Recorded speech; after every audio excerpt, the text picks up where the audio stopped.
गाय की महानता है महाराज। अब जो नहीं जानते, अभी से मेरा चैनल है, उसके ऊपर ओके करो, सब्सक्राइब करो और मेरे से जुड़े रहो। अखंड मंडलाकार ब्रह्मांड नायक श्री हरि नारायण भगवान के चरणों में दंडवत प्रणाम।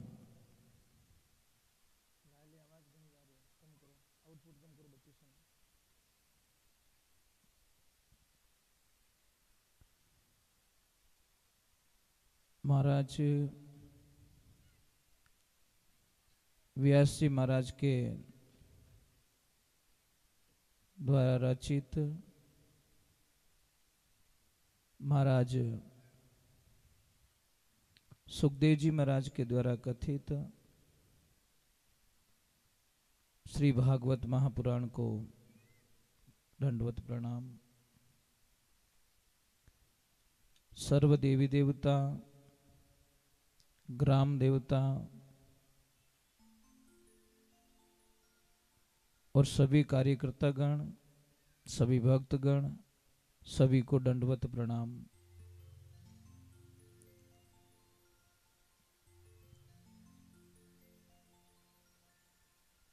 हमने कल भागवत जी को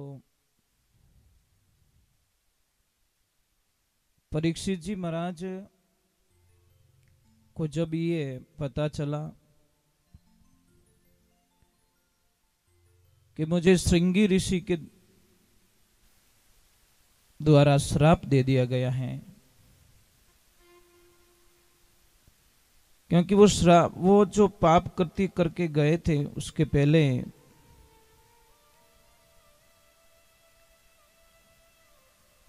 उनको पता चल गया। आपको पता है कि जब कोई आदमी गलती करता है उस समय शायद उसको आभास नहीं होता, परंतु थोड़ी देर बाद में या वो जगह छोड़ने के बाद में उसको थोड़ा अलग फीलिंग होता है कि नहीं, कुछ तो मैंने गड़बड़ किया, कुछ तो गलत कर दिया मैंने।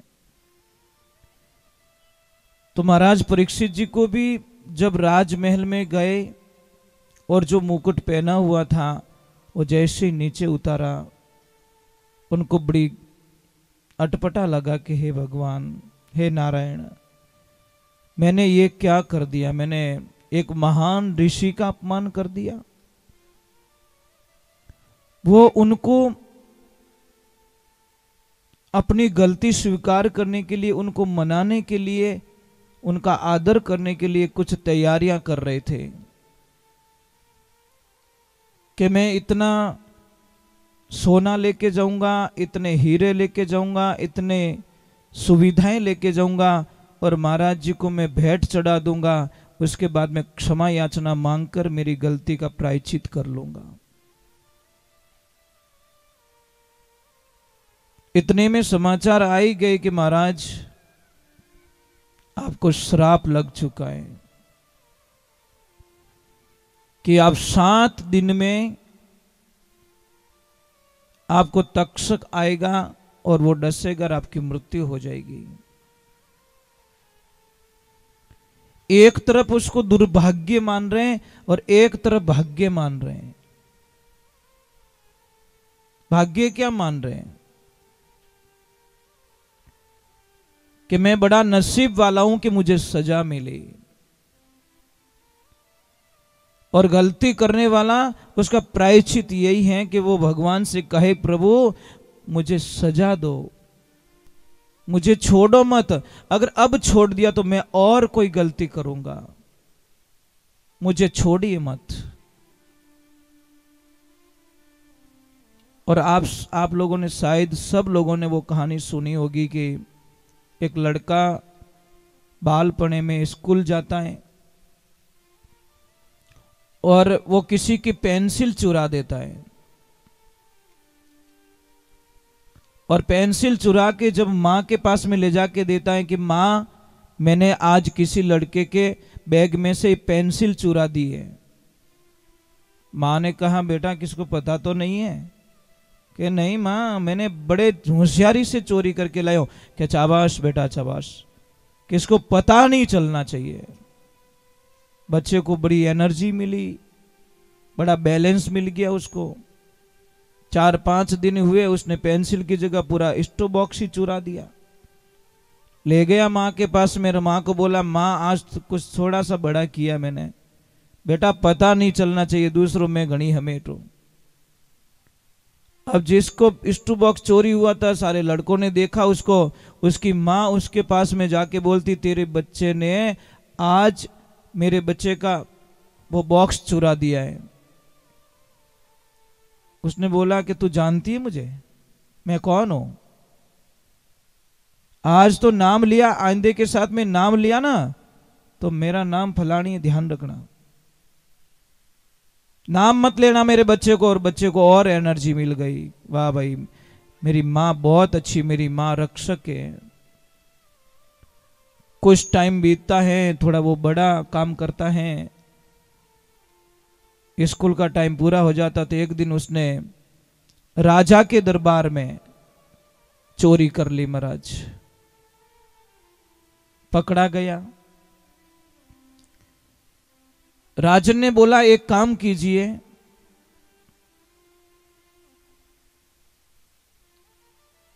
इसको भरे चौराहे पे फांसी दो, जहां पे लोग सारे इकट्ठे होते हो, आने जाने का रास्ता हो, वहां पे फांसी दे दो इसको। तैयारियां पूरी हो गई। और आप सबको पता है कि फांसी पे चढ़ने वाले को एक अंतिम इच्छा पूछी जाती है। बोल तेरी अंतिम इच्छा क्या है? कि मेरी अंतिम इच्छा है मेरी मां का एक बार मुंह देखना चाहता हूं। सैनिकों को भेजा और जाओ इसकी मां को बुला के लेके आओ। मां दूर से विलाप करती आ रही है, रोती हुई आ रही है। आते ही मां रो रही, बेटा ये क्या हो गया? कि मां जो हुआ जो हो गया, एक बार मेरे गले तो मिल जा, लास्ट समय। और जैसे ही मां नजदीक आई, उसने उसकी मां के नाक को काट लिया, मतलब डाचू भर दियो, नाक रे नाक खाई गो। राजा ने बोला ये क्या कर दिया तूने? कि राजन यहां तक पहुंचाने की, आज फांसी के ऊपर पहुंचाऊं मैं, ये सब मेरी मां की भूमिका है। इसने मेरे पहले दिन जब मैंने पेंसिल चुराई थी, उसी दिन अगर मुझे थप्पड़ जड़ दिया होगा, कुछ सजा दी होती, तो शायद मैं आज फांसी के फंदे पे नहीं चलता। तो एक बात ध्यान रखिए, अपने बच्चों की पक्ष में खड़े मत रहिए आप, सत्य के साथ में खड़े रहिए। सत्य क्या, जान तो लीजिए पहले। अपना बच्चा कभी गलत नहीं लगता किसी को। नहीं, मारो बेटो ताड़ो वे ही नहीं सके, आठ आंखों ने थारो बेटो ही घोटालो करियो सब। इसलिए अपने बच्चों के पक्ष में मत रहिए, पहले जानकारी लीजिए पूरी। सत्य क्या, अगर झूठ है तो उसको बोलो, सजा मिलनी चाहिए इसको। तो परीक्षित जी ने वही का अपनी वकालत की, अपने लिए खुद वकील बने और बोला नहीं परीक्षित, तुझे सजा मिल के रहेगी। तूने गुनाह किया है, महाराज के गले में सांप डाला है, महापुरुषों का अपमान किया है, तुझे सजा मिलनी ही चाहिए। इसीलिए खुश हो रहे थे कि मैं बड़ा सौभाग्यशाली हूं कि मुझे सजा मिल रही है। पर एक तरफ थोड़ा दुख भी हुआ कि सिंगी ऋषि को ऐसा श्राप नहीं देना चाहिए था, कुछ सजा दे देते। और पर देखिए जो कुछ होता है अच्छे के लिए होता है। अब सारा वृत्तांत पता चल ही गया तो तैयारी जरूरी है, तैयारी तो करनी चाहिए ना। हमको पता चल जाए कि फलाने दिन आपके बेटे या बेटी की शादी है, तो तैयारी करोगे कि नहीं करोगे? क्या यूं क्या होगा ब्याह वे यदि देखी जाए, आगे दिन कर ले सब तैयारी? नहीं नहीं नहीं नहीं, सारी तैयारियां पहले कर देते। तो अब महाराज परीक्षित जी ने बोला कि बस दिन तो सिर्फ 7 है, अब तैयारी मुझे कर लेनी चाहिए मेरी मृत्यु से मिलने के लिए। भगवान के भक्त में यही फर्क होता है। अज्ञानी लोग मौत से डरते हैं और ज्ञानी लोग मौत से डरते नहीं, क्योंकि उनको पता चल गया है कि हम बैठे कहाँ हैं, बैठे किस भूमि पे बैठे। हम बैठे मृत्यु लोक में, मतलब यहां पे मरना निश्चित है, कंफर्म है, इसमें कोई शंका नहीं है। आप सब प्रकार के मुहूर्त निकलवाते महाराज जी। पंडित जी के पास में जाते हैं और पंडित जी को पूछते हैं, महाराज जी देखो मारो बेटो कमाई दे कि नहीं दे, इन्हें सगाई रे कि नहीं रही, और खेत में फसल रे कि नहीं रही, वो व्यापार करूँ तो की कर रही, इन्हें नौकरी लागे लाग नहीं लागेला, मोरे दोनों जोड़ा जमे लाग नहीं जमेला, मोने कहनो बेर है। ये सारे मुहूर्त पूछते हो, पर एक मुहूर्त कभी नहीं पूछते साहब कि महाराज देखो टीपणा मन लिखियोड़ो है कि नहीं हमारी राशि माते कि मैं मरूला कि नहीं मरूला, वो पूछो कि नहीं मुहूर्त? क्यों नहीं पूछते? पूछना चाहिए। ये तो मुहूर्त आपको भी पता है, इसमें क्या पूछना? आया हूं तो जाऊंगा, मरना तो निश्चित है, पर जाएंगे कब ये पता नहीं चलता साहब। एक बात का ध्यान रखना, कई लोग जन्म कुंडली बनवाते हैं, हम तो ये कहते जन्म कुंडली नहीं बनवानी चाहिए। समझ में आ रही नहीं क्यों नहीं बनानी चाहिए? मैं आपको एक राज की बात बताता हूं। समझ लीजिए जन्म कुंडली में लिखा है कि इसके भाई लिख दिया, भाई 23वीं साल में इसके योग में कुछ एक्सीडेंट लिखा है, तो आप तो 23 साल पहले ही मरना शुरू कर दिया आपने। 23 साल पता नहीं कब आएगा, तब तक तो आपकी बहुत एनी टाइम। ए बेटा बाइक धीरे चली, धारे कुंडली में लिखी उड़ो है, ए बेटा वो कर जे धारे अटे लिखी उड़ो है, ए बेटा यूं मत कर जे धारे अटे लिखी उड़ो है। आप तो पहले ही मरना शुरू कर दिया। बात कब बीतेगी पता नहीं, बीतेगी कि नहीं बीतेगी, पर उनमें लिखी उड़ो है। पछे कहे थारो ब्याह रे तुम 3 साल बाद में थोड़े दोनों अलग रह जाओ, कटा होवेला कि नहीं होवेला, पर वो जन्म कुंडली रो सारो ले रे कटा लिखी उड़ो, क्यों मैंने पसंद नहीं आई तो डायरेक्ट बता दी, मैं पहले इसकी मार लिखी उड़ो टे मारता जजी को नहीं, उसका सहारा ले लिया। तो क्या करोगे आप लोग? हाँ पूछना चाहिए, पूछना चाहिए, पर आप लिखो मत कि नहीं भाई नामकरण कहीं है, नामकरण कर लो, बस बात खत्म कर दो। जन्म कुंडली तो मां सीता की और राम जी की भी बनाई थी, 36 के 36 गुण मिल रहे थे। फिर मां सीता को बच्चों को वनवास में जन्म क्यों देना पड़ा, वन में जन्म क्यों देना पड़ा? इसलिए समय का खेल निराला भाई, समय का खेल निराला, और समय के आगे झुकना पड़े चाहे कितना बड़ा बलवाना। विधि का जो विधान कोई दुनिया में बदल नहीं सकता, कोई नहीं बदल सकता। महाराज एक बात ध्यान रखना, जिस बच्चे का जन्म नेचुरल जन्म हुआ है उस बच्चे के ऊपर कुछ जन्म कुंडलियां काम करती हैं, और जिस बच्चे को ऑपरेशन के माध्यम से जन्म दिया उसके ऊपर कुंडली कभी काम नहीं करती, जन्म पत्री काम ही नहीं करती, तो उसके लिए काम करती नहीं मानने के लिए। मुझे एक बात समझ में ही नहीं आई अभी तक, अपनो देश बड़ो निरालो है, हम सब निराले हैं। कहा ट्रैफिक की लाइट लगी लाल, अटी देखिए पुलिस वाले नहीं, इधर देखा ट्रैफिक वाले नहीं है, निकल गो। लाइट कौन सी लगी? लाल। थोड़ी सी आगे गई मिनकी मिल गई, आडी फिर गई, वो बड़ी सुपर रहेगी। बोलो लाल सिंगल से नहीं रुका, पर मिनकी आडी फिर गई, वो बटी। अरे कहीं रियो भाई, अरे कि मरा साकईज मत कर, मिनकी रस्तो काट लियो। अरे थारी बोली रे उठे लाल निशान है तो ही तो निकल गो बिना परवाह, और अटे मतलब हम लोग कई तरीके से फंसे हुए हैं। कर्म प्रधान होता है, कर्म को कोई बदल नहीं सकता। परीक्षित जी के महाराज में वो विधि का विधान था कि आप जाओगे, आपको ये होगा, और आपके हाथ से ये होगा तो ही आगे का काम होगा, होना पड़ा। परीक्षित जी जाते गंगा तट पे और अपने मोक्ष के लिए वहां तप करने का विचार करते, पर सबको पता चल गया, आसपास के जितने भी ऋषि मुनि थे, जितने राजा महाराजा थे, सबको पता चल गया कि महाराज परीक्षित जी को श्राप लग चुका है और 7 दिन में उनका शरीर छोड़ना पड़ेगा। तो भाई मिलना तो पड़े, भला आदमियों को नहीं मिले सा, भला आदमियों को मिलने वास्ते टाइम निकालना पड़े।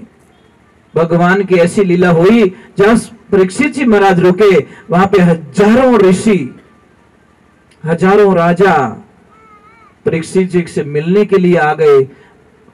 अब परीक्षित जी ने बोला, इतने महापुरुष यहाँ साधु संत आए तो कोई न कोई तो मुझे रास्ता बता ही देंगे। अब रास्ता कैसा कैसा रास्ता? सबको पूछा कि मेरे पास सिर्फ 7 दिन है, मुझे करना क्या है, मैं मेरी मुक्ति के लिए क्या ऐसा करूं कि मेरा मोक्ष हो जाए। सारे ऋषि मुनियों ने बोला कि महाराज 7 दिन का तो कोई अनुष्ठान नहीं है, 41 दिन का हो सकता है, 88 दिन का हो सकता है, और किसी का तो जिंदगी भर भी मोक्ष नहीं होता, इसकी तो गारंटी हम नहीं ले सकते। एक बात का ध्यान रखना, महाराज परीक्षित जी कह रहे कि मैं इतना भाग्यशाली हूं, इतना नसीब वाला हूं, दंडवत प्रणाम करता हूं श्रृंगी ऋषि को जिसने मुझे श्राप दिया। क्यों? महात्माओं को बोला कि हे महात्माओं, मैं अगर चाहता तो भी आपको यहां पे नहीं बुला सकता, मेरे राजमहल में आपको नहीं बुला सकता, और आप बिन बुलाए हमारे यहाँ पे आए हो, हमें दर्शन देने के लिए आए हो। मेरा तो अभी जन्म आनंद में चला गया, अब मुझे कुछ कामना रही नहीं। महाराज, कोई महाराज जी थे, 2 भाई, एक भाई नीचे रहता, एक ऊपर के माले में रहता। एक भाई क्या साधु संतों के थोड़ा टच में था, एक नफरत करता महाराज से, इतनी नफरत करता, जैसे ही महाराज जी उसके नीचे वाले फ्लोर में भिक्षा लेने के लिए आते तो वो ऊपर वाले को इतना गुस्सा आता कि जिसकी कल्पना नहीं। वो तो बाबा रो चक्कर में पड़ गो, ए थाने कहीं दे, वो कहीं दे, यहाँ जो नहीं बोलना है वो बोल रहा है। वो भोला आदमी था बेचारा, जाके बोल देता कि महाराज वो मेरा भाई है ना, आपसे नफरत बहुत करता है। तो महाराज जी ने बोला वो मेरे से नफरत कर रहा है तो करने दो ना, क्या फर्क पड़ता है। एक दिन समय का संजोग, महाराज गए परंतु डायरेक्ट ऊपर चले गए, जहां फर्स्ट फ्लोर में उसका भाई रहता था ऊपर, वहां पे गया और डायरेक्ट खप्पर आगे करके बोल दिया भिक्षाम देही। कोई नहीं अंदर। एक छोटा सा बालक अपने छोटे छोटे हाथों से एक रोटी उठा के लाया और लाके महाराज जी को खप्पर में दी। महाराज जी ने उसके सिर के ऊपर हाथ दे दिया और महाराज जी चले आए। विधि का विधान, कागला रो बैठनो, डाली रो भागनो। संध्या काल हुई, बच्चा खेल रहा था ऊपर, कोई कारणवश उसका पैर फिसल गया और बच्चा डायरेक्ट नीचे। अब वो भाई था, भाई का लड़का, आखिर में थोड़ी आवाज बढ़ाओ, आखिर में आत्मा बढ़े ना कि आखिर में मारो भाई है, वो महाराज जी कने खबर पहुंचाई कि महाराज जी गड़बड़ हो गई। पहली बार इन घर में थोरो जानो रियो, और उन घर में ऐसी घटना आ गई तो वो रिया बढ़े आ गई तो यूं थाने चावी कोनी, और भले ही देखो कर्म एड़ा आज ही थारो जानो रियो और आज ही उनो बच्चो नीचो पड़ गो। बड़ी अनहोनी घटना हो गई महाराज। अब तो उसका विश्वास और टूट चुका है। महाराज जी बोले कुछ लगी तो नहीं है? कि नहीं महाराज, लागी तो कोनी, तो भगवान भलो करियो कि नीचे पड़िया बिस्तर और बच्चों का ही करियो ऊपर पड़ियो जड़ी बिस्तर माथे पड़ गो, नुकसान तो कुछ नहीं हुआ। भगवान ने शुक्रिया अदा करी, हे प्रभु बड़ी तेरी कृपा है। अरे भाई तुझे पता है, कल ही मुझे पता चल गया कि इस बच्चे की कल मौत है। मैं जान चुका था सारा रहस्य कि ये बच्चा कल तक यमराज इसको लेके चला जाएगा, काल लेके चला जाएगा। इसलिए मैंने आव देखा ना ताव देखा और जाके बच्चे के सिर पे हाथ रख लिया और वो भार मेरे पे ले लिया कि मौत आएगी तो मेरी आएगी, पर बच्चे का बाल बांका नहीं होने दूंगा, चाहे वो मुझे ना चाहे, चाहे कुछ भी करे। यही तो संत की मौज है, यही तो आनंद है। कोई कितनी भी नफरत करे, कितना भी नेगेटिविटी रखे, पर संत हमेशा पॉजिटिविटी रखेंगे। इसीलिए तो किसी ने लिखा, वाह वारे मौज फकीरा की, वो परवाह नहीं करते अमीरा की, वो मौज है फकीरा की। महाराज आनंद कुछ और ही होता है। तो महाराज वहां पे भगवान की लीला होती है। सुखदेव जी महाराज, जब परीक्षित जी महाराज ने सारा प्रश्न वृत्तांत सुनाया सबको, किसी ने हाँ नहीं बोली, तो थोड़ा इंतजार किया। तो इधर तप में, वन में सुखदेव जी महाराज वन में तप कर रहे हैं। उनको पता चल गया कि राजा परीक्षित जी को ये समस्या आ गई है और वहां से वो चल दिए। आवाज आ रही है, शोर मच रहा है। सबने बोला क्या हुआ, कौन आया ऐसा? कोई चिल्ला रहा है, कोई क्या कर रहा है, कोई भीड़ लग रही है, कोई क्या लग रहा है। क्योंकि महाराज वो दिगंबर थे, पहनने के लिए कुछ भी नहीं, सिर्फ एक लंगोट। शरीर इतना सुंदर, इतना आनंद कि देखते देखते कितने के मन के अंदर बस गए, पर उनके मन के अंदर कोई नहीं। संत का यही तो होता नहीं। संत सबके मन में हो सकता है, पर वो संत किसी को मन में लेके ना घूमे, सिर्फ एक के अलावा। उनको तो कुछ नहीं, कोई उनको क्या कह रहा है, कोई क्या कह रहा है, कोई क्या कह रहा है। जैसे ही सुखदेव जी महाराज आए, सारे संत ऋषियों ने हाथ जोड़कर प्रणाम किया। उन्होंने बोला कि प्रणाम का वदावा का कोई टाइम नहीं है, समय मत बिगाड़ो, कोई आसन की अपना। और प्रश्न पूछा कि महाराज मुझे मोक्ष चाहिए। उन्होंने आव देखा न ताव देखा, आसन बिछाया और डायरेक्ट बैठ गए, समय की बर्बादी नहीं। महाराज ने प्रश्न किया कि मुझे 7 दिन में मुक्ति हो जाए, क्या करना चाहिए। महाराज एक बात का ध्यान रखना,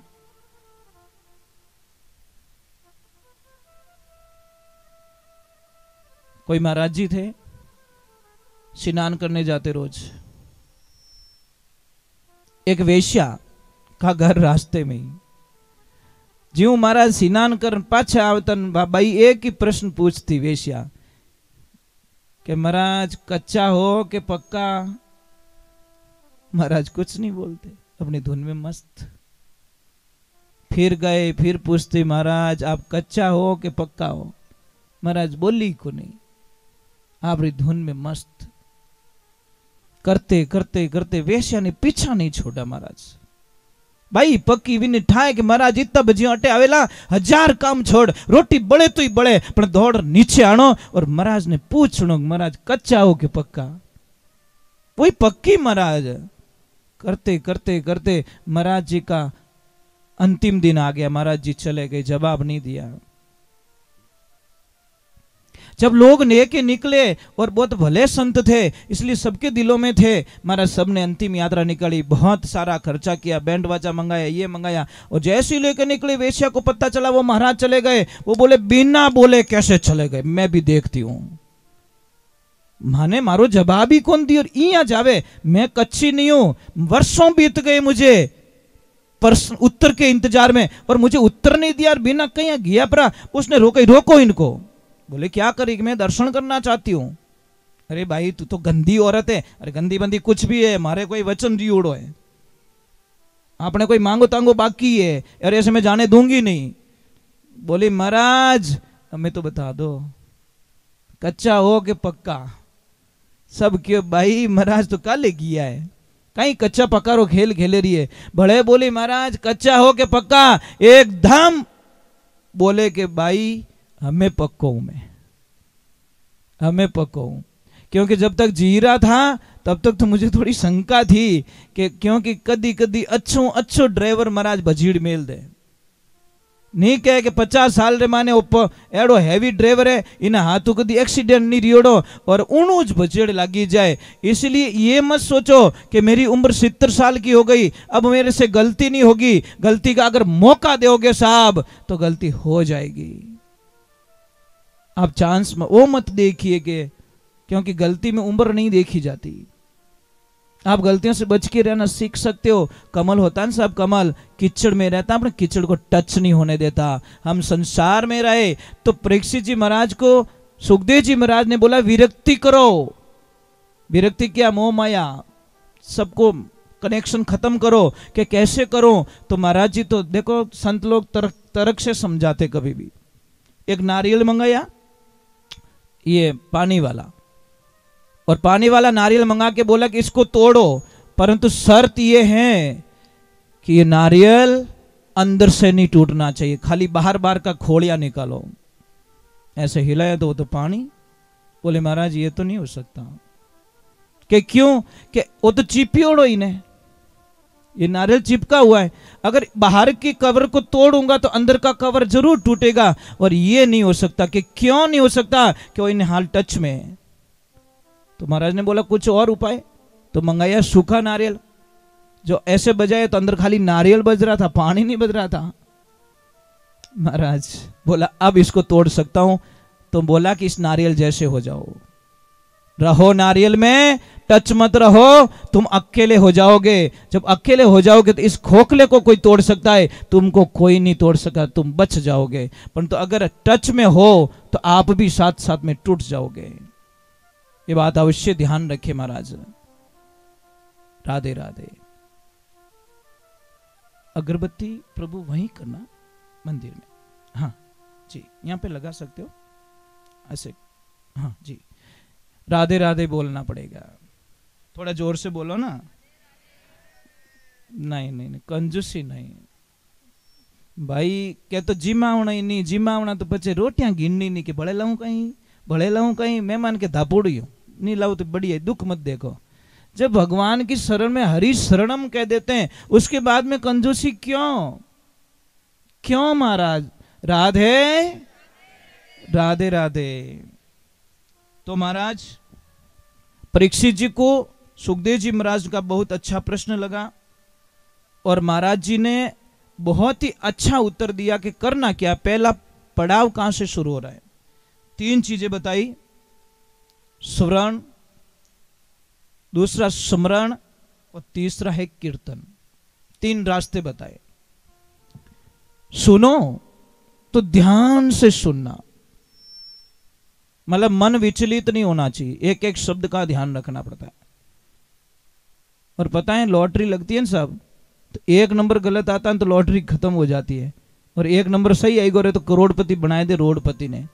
ये भी हमारी लॉटरी, ध्यान रखना। कौन सा शब्द आपके पास में आएगा और कौन सी नई जिंदगी स्टार्ट होगी आपको भी पता नहीं है और मेरे को भी पता नहीं है, ये तो भागवत जी जाने।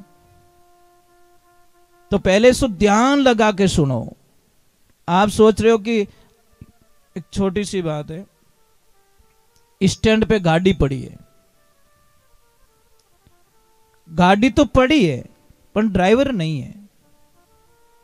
अब गाड़ी ने जान के भाई हाले को नहीं है, मने रावत भाटा जावणो, गाड़ी के माइलो है ही को नहीं, मने ले जाओ जो है ही को नहीं।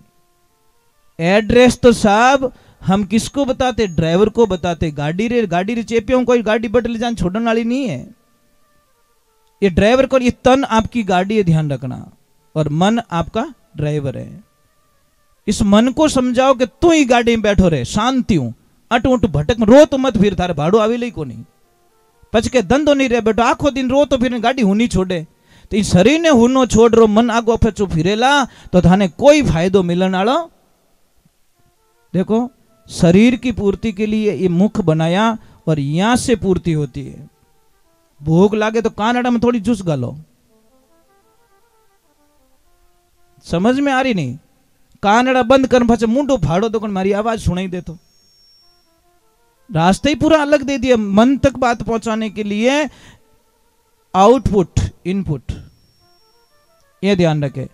तो बराबर ध्यान लगा के सुनिए, आप प्रेम से सुनिए। दूसरा नाम स्मरण, मतलब उसको चिंतन करिए, आप बार बार रिपीट कीजिए, बार बार रिपीट कीजिए, बार बार रिपीट कीजिए। रिपीट करो करो करो करो करो। आपको पता है कि एक दिन दौड़ने वालो आदमी दूसरे दिन में बुखार आ जावे या हाथ पग दुखने लाग जावे, पर सेकंड डे भले दौड़े, थर्ड डे भले दौड़े तो પછી भी कोई तकलीफ नहीं आवे। वो तो एक दिन ही दौड़न के मारे तो फौज में कौन जान वाजन होतो ही रहतू, तो गोली आटी छोड़ तू, तेरे वश की बात नहीं है। फौज में जाना कोई वश की बात थोड़ी है साहब, वहां पे इतना हार्ड वर्किंग होता है, जो कच्चा होता है वो वापस आ जाता है। और तीसरे नंबर बताया कीर्तन, कि आप खूब कीर्तन करो, आनंद लो।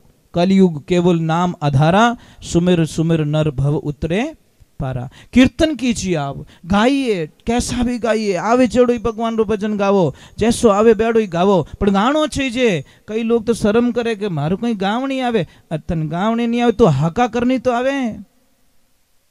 तू राम राम मत बोल, तू मरा मरा ही बोल, कुछ तो बोल बेटी रे बाप की, तू बोल कि महाराज मरा मरा तो ऊंधो हो जावे। तो भाई तू खेत रे माने बीज रा दाना छाटे, जने दाणो चेक करे कदी के उल्टो पड़ियो कि सीधो पड़ियो, कदी चेक करो, कदीश नहीं करो। पण वो उगे कि नहीं उगे, भाई छाटियो जने तो उग्यो ना, वो तो क्या छाटू ही कोण नहीं, वाने लावा ले ले भगती रा टोली पर धूड़ो लाइन लाडू बड़ान खाई ले, तार लाटा एड़ी आई भाई ओ की कोनी तो पावो की कोनी। महाराज अब राम जी रो नाम भौंको टेडू ले ले हरि भजन करते रहो करते रहो करते रहो करते रहो। आखिर में महापुरुषों ने भी बोला कि राम नाम रटते रहो जब लक घट में प्राण, अरे कबूक दीन दयाल के भनक पड़ेगी कान। कदी तुम्हारो हेलो सुनेला सांवरो, कदी तो सुनी महाराज। हिम्मत नहीं हारना चाहिए, हिम्मत नहीं हारना चाहिए। आपसे कुछ नहीं होवे तो भी बस राम जी ने अगरबत्ती नहीं करो, पूजा पाठ नहीं करो तो कुछ नहीं, प्रभु ठीक हो ना। आते भी राम जाते भी राम, आते भी राम जाते, आखिर भगवान के तंग कर दियो। मैं तो किन की देनी ही पड़ी ने, पर एक दिन ही 12 महीना 5 साल में एक बार रामा सामा करो जो ना। अगर गिनाई थी नाराज बेटे बाप इतना कहीं बिजी रिया, तो वो तो जगत का रखवाला है।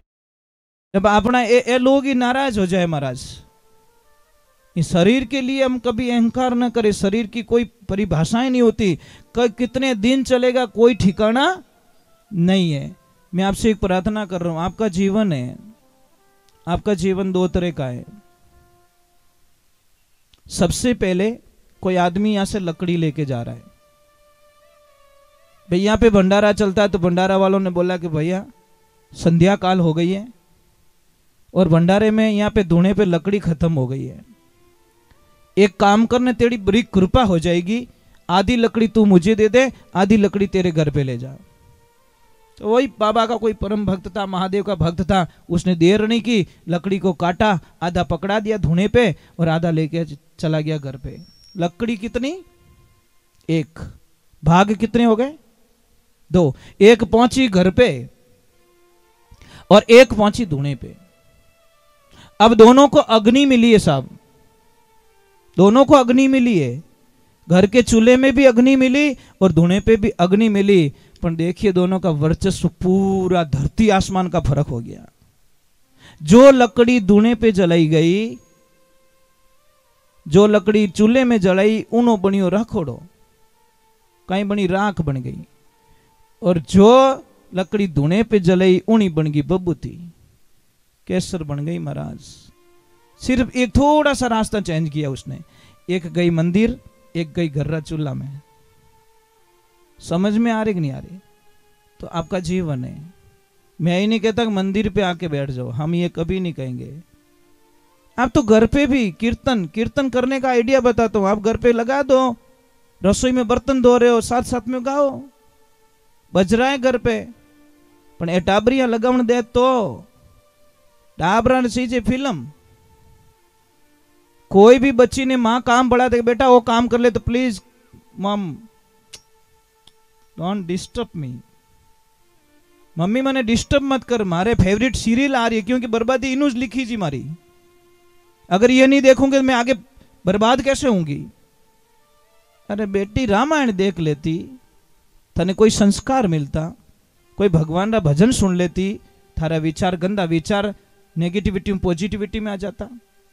कौन कहते महाराज नहीं हो सकता? सब कुछ हो सकता है। एक आदमी राजमहल में काम कर रहा है, राजमहल में एक दिन झाड़ू निकालते निकालते उसकी नजर अचानक ऊपर झरोके में चली गई, और जैसे ही देखा तो वहां पे राजकुमारी खड़ी भगवान को निहार रही थी, सूर्य नारायण को निहार रही थी, सूर्य भगवान को जल चढ़ा रही थी।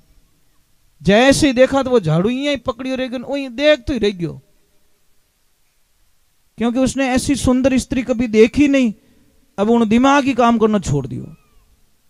वो बोलियो, ए भगवान इतनी फूटरी, इतनी सुंदर, अगर ये लड़की एक रात के लिए मेरी पत्नी बन जाए तो मेरा जीवन धन्य हो जाएगा। पर बने कहां राजा भोज, कहां गंगू तेली। परंतु महाराज मैंने बोला चिंता होती है नहीं, वो तिल तिल मारती है। स्लो स्लो स्लो मीठा जहर कहते हैं हम उसको, धीरे धीरे धीरे इंसान के खत्म कर देती है।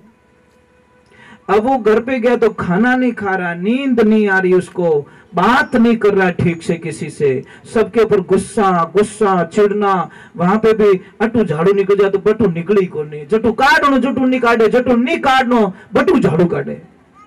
उसके दिमाग में राजकुमारी। कुछ टाइम हुआ, देखो पत्नी होती है ना साहब, आदमी की आंखों को देखकर पता कर देती है हमारा पति सुखी है कि दुखी है। उसकी लक्ष्मी सत्संग में जाने वाली थी, भागवत सुनने वाली थी, भगवान की पूजा पाठ करने वाली थी। उसने बोला पतिदेव कोई भी मन री बात रहे तो मैंने बताओ, मैं गुस्सो नहीं करूं। कि सच में नहीं करेगी कि नहीं, कि मारा मन रे माने वह राजकुमारी बस गई है और मैं उसके बिना जी नहीं सकता।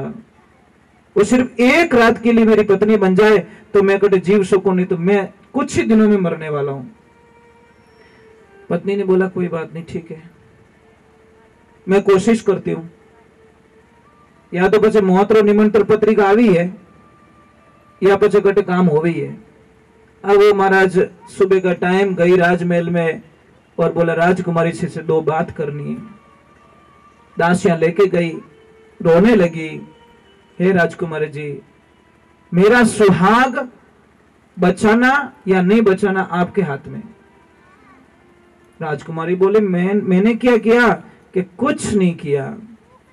आपको झरोखे में मेरे पति ने देख लिया और आप उसके दिमाग से बिल्कुल नहीं निकल रहे हो, तो क्या करूं मैं? कुछ नहीं करना है। वो बोलते कि एक रात के लिए आप उसकी पत्नी बन जाओ। राजकुमारी हंसने लगी। वो भी भगवान की भगत थी महाराज। भगवान का भगत यूं तो काम सॉल्व करिया करे, अनाड़ी होती तो तलवार मंगाती, बुल्ला इनमा तो बढ़ा देती महाराज। उसकी औकात क्या, जो मेरे सामने देख लिया, मेरा चेहरा उसने कैसे देख लिया? पर वो बड़ी गहरी थी महाराज। एक ध्यान रख, जो गहरो आदमी रहे ना, वो 1000 गालियां सुननी, एक पाछी गाल नहीं बोले। गहरे आदमी की परिभाषा बताता हूं। और ओछो आदमी ने एक कह दो जो 50 हाटे गालियां पाछे मिल जाएगी। फर्क है तो सब्जी बता रही है। राधे राधे राधे राधे महाराज, क्या बात है, दर्शन दे ही दिया आपने। अरे प्रभु दर्शन तो आपके होते। जय श्री राम। बधाई, बहुत बहुत अभिवादन आपका, बहुत स्वागत भागवत जी में। देखो 2 दिन से साहब जी कल भी हाजिरी लगा के गए थे और आज भी हाजिरी लगाने के लिए पधारे। भाव बिना नहीं आया जा सकता। सब चेयर लगा दीजिए। भाव होते हैं ना, भाव कहीं पे भी खींच के ले जाते हैं। अब वो भगवान की कृपा हुई, वो प्रार्थना कर रही, तो वो क्या सत्संग सुनने वाली थी राजकुमारी, भगवान की कथा करने वाली थी, भगवान को मानने वाली थी। उसने बोला ठीक है, भेज दो उसको, मैं तैयार हूं। अब वो तैयार हो के आया। आपको पता है, कोई बोल दे तेरी लॉटरी लग गई तो बिनु चेहरा 1 सेकंड में चेंज हो जाए। कितना ज्यादा वक्त नहीं लगता, 1 सेकंड में उसके चेहरे पे कुछ नूर आ जाते हैं, हंसी आ जाती है। भगवान की कृपा हुई। वो जैसे ही गया तो उसको बोलो नीचे मत बैठिए, आप ऊपर बैठिए, आप मेरे पति के रूप में यहाँ आए हो, स्वागत है आपको। जिस थाल में राजा भोजन करते उस थाल में उसको भोजन करवाया गया और उसको पूछा गया कि अब बोले आपकी क्या इच्छा है? कि बस मेरी पत्नी ने आपको बता दिया कि कोई बात नहीं, मैं भी एक प्रार्थना करना चाहती हूँ आपसे। कि क्या? बोलिए। कि मैं 1 दिन के लिए पत्नी बनना पसंद नहीं करूंगी, तो कि मैं जीवन भर आपके साथ में रहना चाहती हूँ, मतलब पूरा जीवन ही मैं आपको देना चाहती हूँ। वो बोला हे भगवान, मैं सोचो 100 रुपया मिले, यहाँ तो अरबों की लॉटरी लग गई। आंधो मारे अडंगा, आंखें रही फोड़ाटे, दोनों आंखें रोशनी मिल गई। तो अब वो इतना खुश हो गया तो बोला कि देखो मेरी एक प्रतिज्ञा, राजकुमारी देखो कितना तर्क से समझा रही है, ज्ञानी पुरुष। राजकुमारी ने बोला कोई बात नहीं, जिंदगी भर के लिए अपनी अर्धांगिनी बन जाऊंगी, पर मेरी एक शर्त है। वो बोले आप जो बोलोगे मैं करने के लिए तैयार हूं। कि आपको करना कुछ नहीं है, जंगल में मेरा इष्ट है शिव, मैं पूजा करने के लिए वहां जाती हूं और 41 दिन के लिए आपको शिव का अनुष्ठान करना है। और जो मैं मंत्र दे रही हूं उस मंत्र के अलावा 1 सेकंड के लिए आप कहीं भटक गए तो मैं आपको जिंदगी में कभी मुंह नहीं बताऊंगा, मतलब मिलूंगी नहीं आपसे, कभी नहीं मिलूंगी। उसने बोला 41 दिन तो क्या, मैं 4 महीने रुक सकता हूं। वो मन में बोले 41 दिन तो काट दो। अब वो गया और उसको बोला कि ओम नमो शिवाय मंत्र का जप करना है, आपको इसके अलावा किसी से नाता नहीं रखना है। आहार लेने के लिए 5-10 मिनट का समय निकाल सकते हो, पर किसी से बात नहीं करनी है, किसी से कांटेक्ट में नहीं रहना है और किसी की फालतू बात विचार नहीं आना चाहिए। अब वो जाता है और ध्यान साधना की सारी व्यवस्थाएं करवा ली राजकुमारी ने। अब बस वो ऐसा मंत्र जपने लगा साहब, 1 मिनट में 18 बार जप कर रहा है। श्वास श्वास धड़कन धड़कन में शिव बस गया।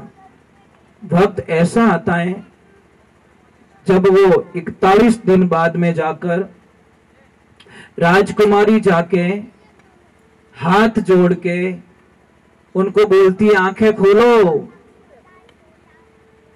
नहीं खोली।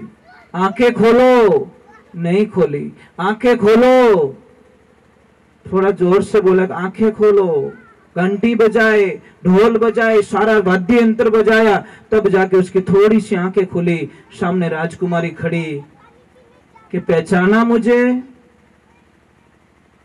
उसने बोला मैं आपको नहीं जानता।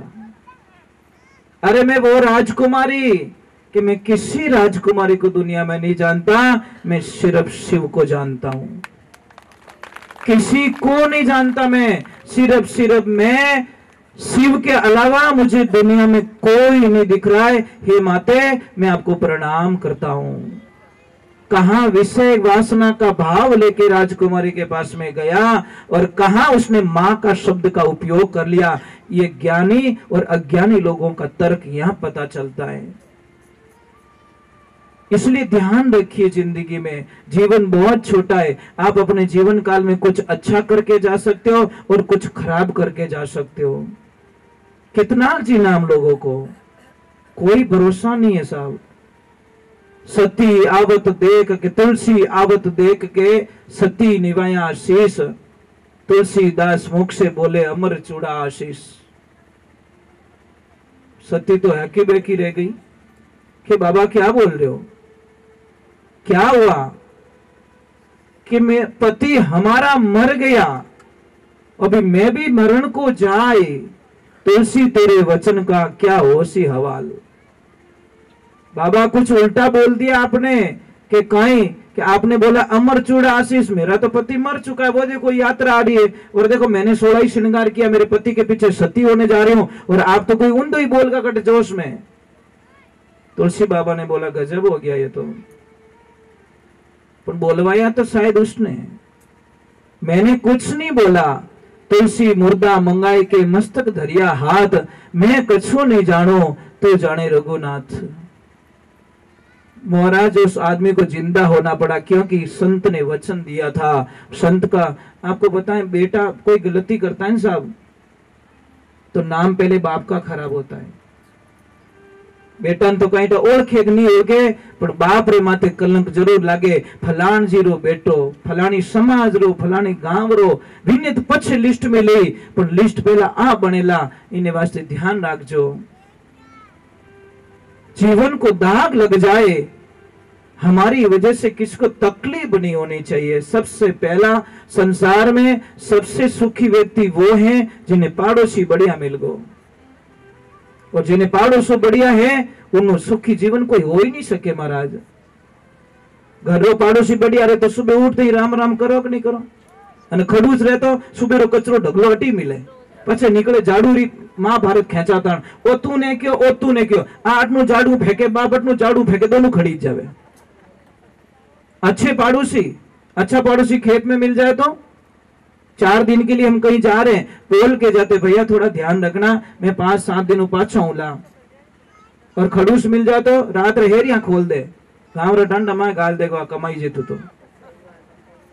और दुकान पे पड़ोसी अच्छो रहे तो वाह भाई, 5 मिनट कहीं जाते तो बोलते शेर जी ध्यान रखना, ग्राहक आई तो रोकना, और वो रोक के रखता भैया 2 मिनट रुको ना आ रहे हैं। खड़ूस रहे तो कि नहीं वो तो शेर जी तो कोटा की ओड़ा गया करे रावत बाटा, समझ में आ रही, वो दूर बताएगा ताकि वो ग्राहक वहां ना रुके।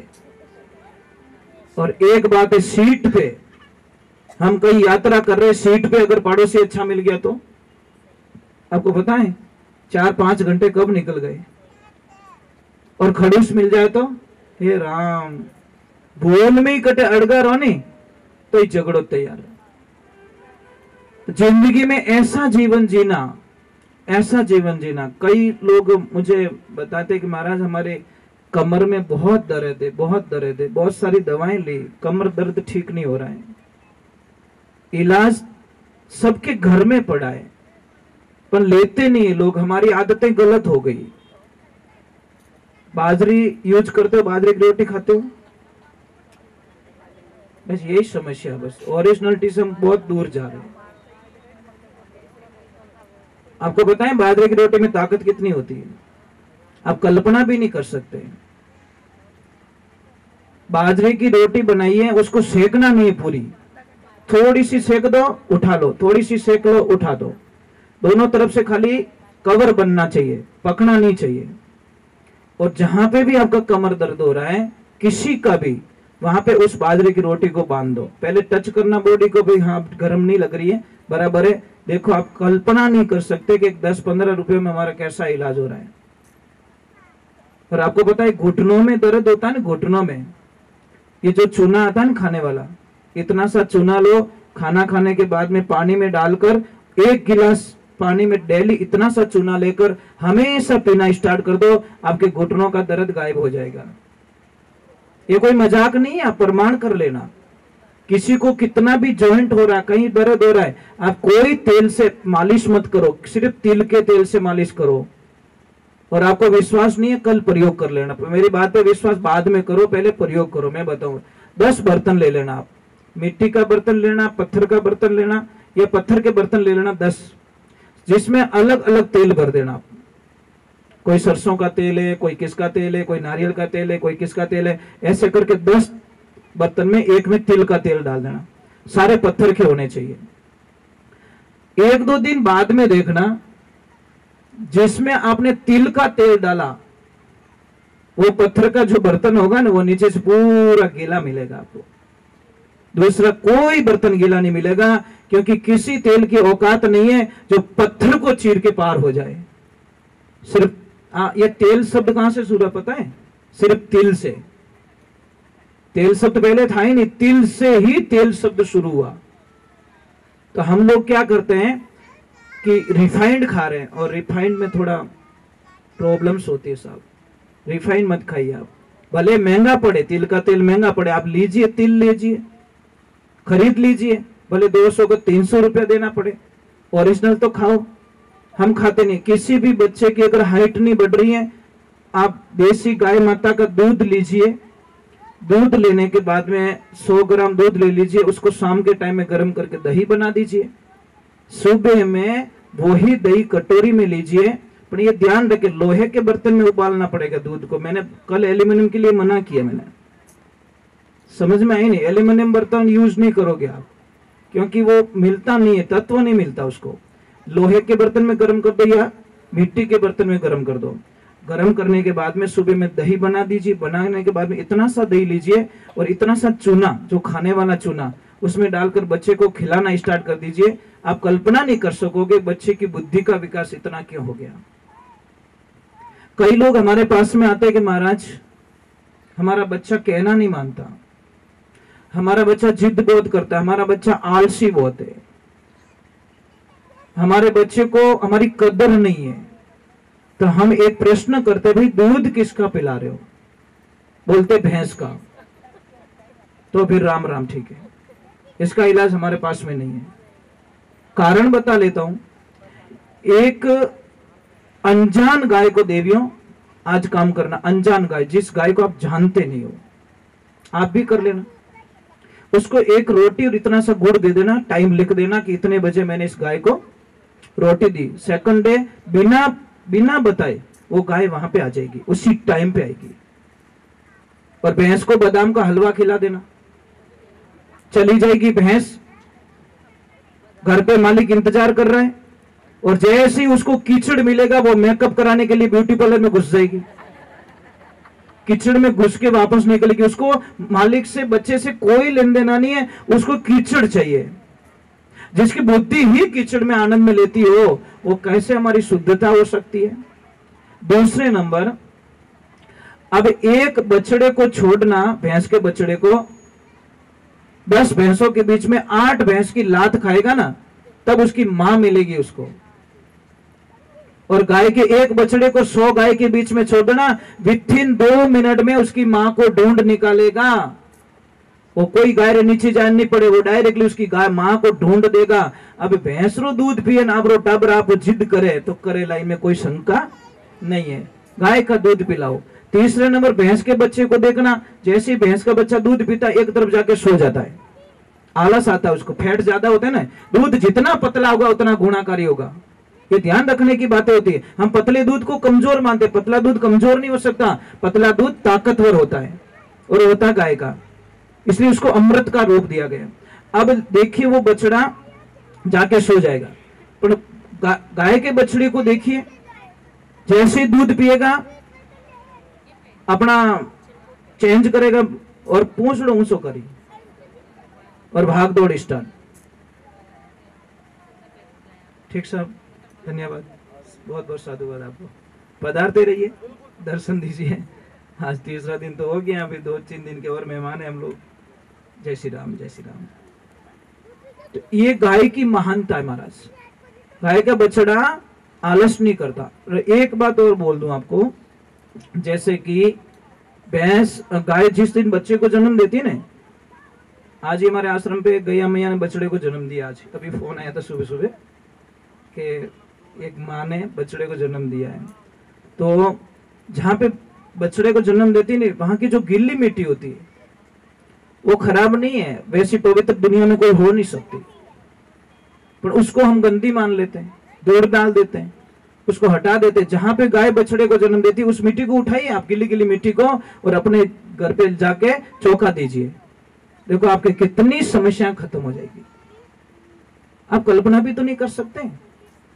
चलो भगवान के चरण में, बोले शंकर भगवान की।